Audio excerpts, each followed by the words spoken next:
Welcome back to Charu circle.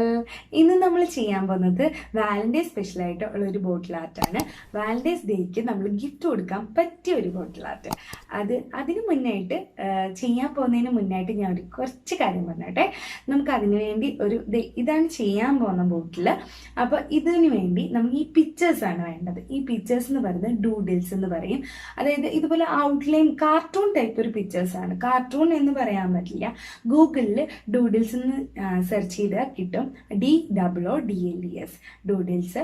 അത് Valentine's day എന്നോ അല്ലെങ്കിൽ കപ്പിൾസ് അല്ലെങ്കിൽ ലവേഴ്സ് എന്നൊക്കെ നമ്മൾ സെർച്ച് ചെയ്ത് കഴിഞ്ഞാൽ കിട്ടുന്ന ഒരു കാര്യമാണ് ഇങ്ങനത്തെ പിക്ചേഴ്സ്. അത് പ്രിന്റ് ഔട്ട് എടുത്ത് നോക്കി വരയ്ക്കാൻ പറ്റുന്നത് നോക്കി വരയ്ക്കാം. ഇല്ലെങ്കിൽ ഞാൻ നേരത്തെ വീഡിയോസിലൊക്കെ പറഞ്ഞതുപോലെ വരയ്ക്കാൻ അറിയാത്തവർക്ക് കാർബൺ കോപ്പി വെച്ചിട്ട് വരയ്ക്കണമെങ്കിൽ അങ്ങനെ വരയ്ക്കാം. ഇത് വളരെ ഈസി ആയിട്ട് വരയ്ക്കാൻ പറ്റുന്നതുകൊണ്ട് കാർബൺ കോപ്പിയുടെ ആവശ്യം വരില്ല. എന്നാലും നോക്കി വരയ്ക്കാവുന്നേ ഉള്ളൂ. ഇല്ലെങ്കിൽ ഫോണിൽ സേവ് ചെയ്ത് വെച്ചിട്ട് നമുക്ക് നോക്കി കുപ്പിയിലോട്ട് വരച്ചെടുക്കാവുന്നേ ഉള്ളൂ. പെയിന്റും ബ്രഷും ഉപയോഗിച്ച് വരയ്ക്കുന്നവർ പെയിന്റ് ലൈനർ ബ്രഷ് ഉപയോഗിക്കാൻ ശ്രമിക്കുക. കാരണം തിക്നെസ് കുറഞ്ഞ ബ്രഷ് ഉപയോഗിക്കുകയാണെങ്കിൽ ഔട്ട്ലൈൻ വരയ്ക്കാൻ ഈസി ആയിരിക്കും. പിന്നെ ഹാപ്പി വാലന്റൈൻസ് ഡേ എന്ന് എഴുതാനും ഈസി ആയിരിക്കും. പിന്നെന്ന് വെച്ചാൽ ഈ ബ്രഷ് ഉപയോഗിക്കാത്തവർക്ക് നമുക്ക് മാർക്കർ പെൻ യൂസ് ചെയ്യാം. ബ്ലാക്കോ റെഡോ ഒക്കെ മാർക്കർ പെൻ യൂസ് ചെയ്യാം. അത് വെച്ചിട്ട് ചെയ്യുന്നവർക്ക് അങ്ങനെ ചെയ്യാം. അപ്പം പെയിന്റും ആകെ ഇവിടെ മാത്രം ഇത് മൊത്തത്തിലുള്ള പെയിന്റ് മാത്രം കൊടുത്താൽ മതിയാകും. അപ്പോൾ പിന്നെ വെച്ചാൽ റെഡ് കളർ റിബൺ, അത് നമുക്ക് ആവശ്യമുള്ള ഒരു കാര്യമാണ്.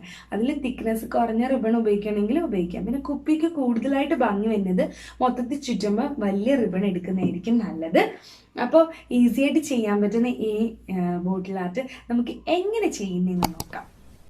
ആദ്യം തന്നെ കുപ്പി നന്നായി കഴുകി തുടച്ചതിന് ശേഷം ബേസ് കോട്ട് അപ്ലൈ ചെയ്ത് അത് ഉണങ്ങിയതിന് ശേഷം യെല്ലോ കളർ അപ്ലൈ ചെയ്ത് അതും ഉണക്കി എടുത്ത് വെച്ചിരിക്കുന്ന കുപ്പിയാണിത്. ബേസ് കോട്ടിനെ പറ്റിയുള്ള ഡീറ്റെയിൽസ് നമ്മുടെ ഡിസ്ക്രിപ്ഷൻ ബോക്സിൽ ഉണ്ടാക്കും. പിന്നെ വേണ്ടതെന്ന് പറയുന്നത് ഈ ഡൂഡിൽസാണ്, ഈ പിക്ചേഴ്സാണ്. ഈ പിക്ചേഴ്സ് ഗൂഗിളിൽ സെർച്ച് ചെയ്താൽ കിട്ടും. അതിൻ്റെ ചെറിയൊരു പ്രിൻ്റ് ഔട്ടാണ് ഞാൻ എടുത്ത് കാണിക്കാൻ വേണ്ടി വെച്ചിരിക്കുന്നതാണ്. ഇനി നമുക്കൊരു പെൻസിൽ കൊണ്ട് ഈ പിക്ചേഴ്സ് ഒന്ന് വരച്ചെടുക്കണം കുപ്പിയിൽ.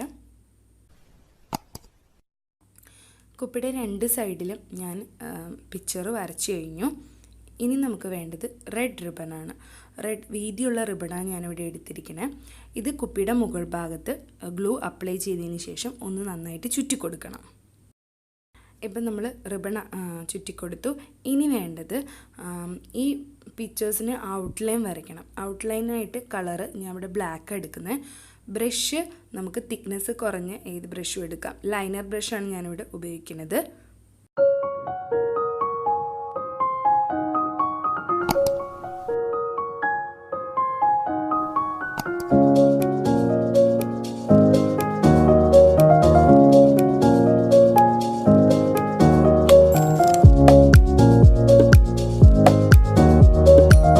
ഇനി റെഡ് കളർ നമുക്ക് കൊടുക്കാം.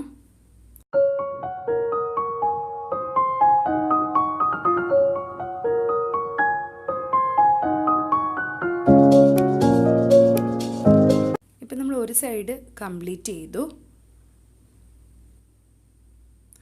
ഇനി നമുക്ക് ആ റിബൺ കെട്ടിയ ഭാഗത്ത് ഒരു ബോ വെച്ച് കൊടുക്കണം. ഇതുപോലെ ഒന്ന് റിബൺ ബോ വെച്ച് കൊടുത്തു. ഇനി നമുക്ക് അടുത്ത സൈഡിൽ ചെയ്യണം. ആദ്യത്തെ സൈഡ് ഉണങ്ങിയതിന് ശേഷം മാത്രമേ അടുത്ത സൈഡ് ചെയ്യാവുള്ളൂ.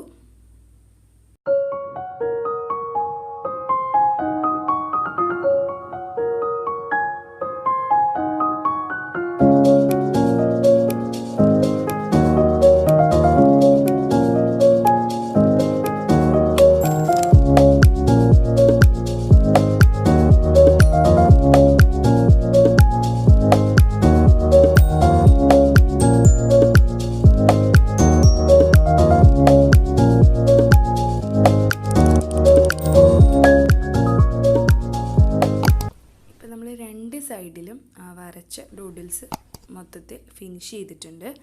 ഇനി നമുക്ക് ആ ഡൂഡിൽസിൻ്റെ കുറച്ച് പിക്ചേഴ്സ് ഞാൻ ഈ സൈഡിൽ കുറച്ച് സ്പേസ് ഉണ്ട്, അപ്പോൾ അവിടെയും വരച്ചു കൊടുത്തിട്ടുണ്ട്. ഇത് നമുക്ക് ഗൂഗിളിൽ തന്നെ കിട്ടുന്നതാണ്. ഈ പിക്ചേഴ്സിൻ്റെ കൂടെ തന്നെ കിട്ടും. ലവേഴ്സ് സെർച്ച് ചെയ്താൽ ഇങ്ങനത്തെ പിക്ചേഴ്സൊക്കെ കിട്ടും.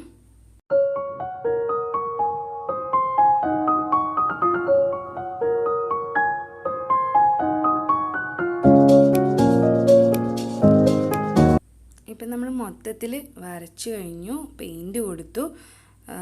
ഈ ഡൂഡിൽസ് വളരെ ഇങ്ങനത്തെ ഔട്ട്ലൈൻസ് ഉള്ള പിക്ചേഴ്സാണ്. അപ്പോൾ ഈസി ആയിട്ട് നമുക്ക് വരച്ചെടുക്കാൻ പറ്റും. ഇത് മാർക്കർ പെന്നോ അല്ലെങ്കിൽ ലൈനർ ബ്രഷ് ഉപയോഗിച്ചോ നമുക്ക് കൊടുക്കാവുന്നേ ഉള്ളൂ. വളരെ എളുപ്പത്തിൽ ഒരു ഗിഫ്റ്റ് റെഡിയാക്കാം. കുപ്പിയിൽ നല്ല ഭംഗിയുള്ള വാലന്റൈൻസ് സ്പെഷ്യലായിട്ട് ഗിഫ്റ്റ് തയ്യാറാക്കാൻ പറ്റും. അപ്പോൾ എല്ലാവർക്കും വീഡിയോ ഇഷ്ടമായെന്ന് വിചാരിക്കുന്നു. അപ്പോൾ ഈ വാലന്റൈൻസ് ഡേക്ക് ഗിഫ്റ്റ് കൊടുക്കാൻ പറ്റിയ ഒരു ബോട്ടിൽ ആർട്ടാണ്. എല്ലാവരും ചെയ്ത് നോക്കുക. ഈസി ആയിട്ട് ചെയ്യാൻ പറ്റും. അപ്പോൾ പുതിയ വീഡിയോ ആയിട്ട് വീണ്ടും കാണാം. ബൈ.